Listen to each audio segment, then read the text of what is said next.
И покрај значително намалената бројност на дивечот во ловниот резерват Полаки, одговорните во услови на побилни снежни врнежи вложуваат додатни напори за прехранување на елените, срните и дивите свињи. Ситуацијата во ловиштето будно се следи, особено во зимските месеци, при што се води сметка животните да имаат доволно зрнеста храна и сено, како и сол во солиштата.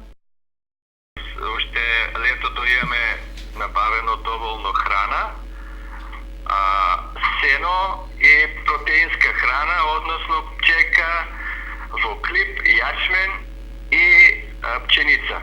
Значи тоа уште летото е веќе завршено, храната е разнесена по хранилиштата и сега во овие зимски услови сме присутни на терен, односно вршиме прехранување на дивечот, одеме на терен. А сега, мислам и овие зимски услови можеме да вршиме без проблем прехрана на дивеч, за натаму ќе видиме, може ќе треба малку помош да бараме од нашата шумско-стопанска основа. И оваа зима во повеќе наврати беа организирани хајки на ловци во ловиштето за да се спаси полезниот трофеен дивеч од овие предатори кои прават големи штети.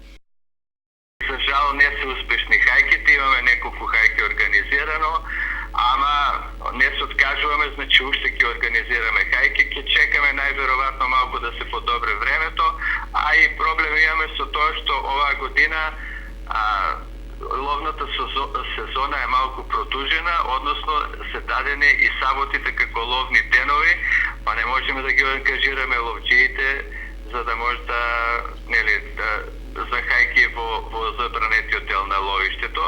Тоа повеќе сигурно ќе се организираме негде во февруари кога ќе заврши ловната сезона. Инаку во последните години е забележано значително намалување на бројот на дивеч во ловиштето, при што одредени видови како муфлонот речиси се истребени. Поради тоа се преземаат мерки за санирање на состојбите со поквалитетна заштита. Веројатно како неопходност ќе се наметне и потребата на населување на резерватот со елени кои ќе ја подобрат крвната слика, но тоа ќе зависи од финансиските средства.